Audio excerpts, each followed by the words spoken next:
Pressure, അതൊക്കെ വരുമ്പോൾ എന്ത് ചെയ്യുന്നുണ്ട്, നമ്മൾക്ക് നല്ലൊരു തീരുമാനം തിരഞ്ഞെടുക്കാൻ സാധിക്കില്ല എന്നാണ് പറയുന്നത്. Okay, the decision making process. അപ്പം ഇത്രയും 7 ഘടകങ്ങളാണ് പ്രധാനമായിട്ടും പറയുന്നത്. ആദ്യമായിട്ട് നമ്മൾ എന്ത് ചെയ്യുക, നമ്മൾക്ക് എന്താണോ പ്രശ്നം ആ പ്രശ്നത്തെ കുറിച്ച് ചിന്തിക്കാം. അതിനുശേഷം നമ്മൾ ഇപ്പം ഉദാഹരണമായിട്ട് നമ്മളിപ്പോൾ എന്താ, നമ്മളൊരു +2 കഴിഞ്ഞ് നിൽക്കുന്ന ഒരു കുട്ടി, ആ കുട്ടിക്ക് 2 മേഖലകളെ കുറിച്ച് ചിന്തിക്കണം. ഒന്ന്, ആ കുട്ടിക്ക് ഡിഗ്രി എടുത്താൽ കൊള്ളാമെന്നുണ്ട്, അതുപോലെ തന്നെ ആ കുട്ടിക്ക് ഡിസൈനിങ് പഠിച്ചാലും കൊള്ളാമെന്നുണ്ട്. അപ്പൊ ഇങ്ങനെ നിൽക്കുന്ന കുട്ടിക്ക് എന്താണ് ആദ്യം കുട്ടി ചിന്തിക്കേണ്ടത്, എന്താണ് തൻ്റെ ടാലന്റ് എന്താണ്, തൻ്റെ കരിയർ ഗോൾ എന്താണ്, ഇങ്ങനെയൊക്കെയുള്ള ഘടകങ്ങൾ കുട്ടി എപ്പോഴും എന്ത് ചെയ്യണം, ചിന്തിക്കണം. ചിന്തിച്ച് മാത്രമേ തീരുമാനമെടുക്കാവൂ.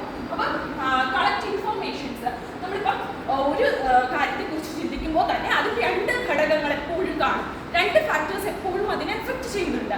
അപ്പൊ അതില് നമ്മൾ എന്ത് ചെയ്യുക, ഒരു നല്ല വശമുണ്ട്, ഒരു മോശം വശമുണ്ട്, അതിന് ദോഷങ്ങളും ഉണ്ട്, ഗുണങ്ങളും ഉണ്ട്.